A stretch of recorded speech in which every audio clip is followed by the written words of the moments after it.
বেজাৰ মনৰ ছোৱালীজনী।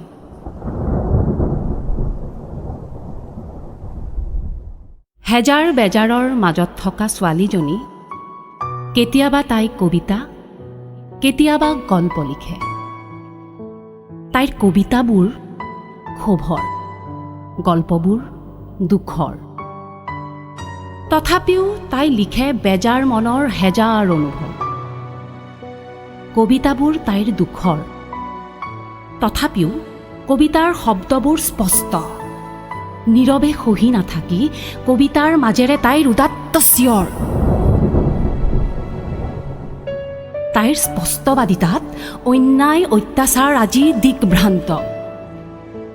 হেজাৰ বেজাৰৰ মাজতো দুখৰ বিষপান কৰি আজি তাই নীলকণ্ঠ।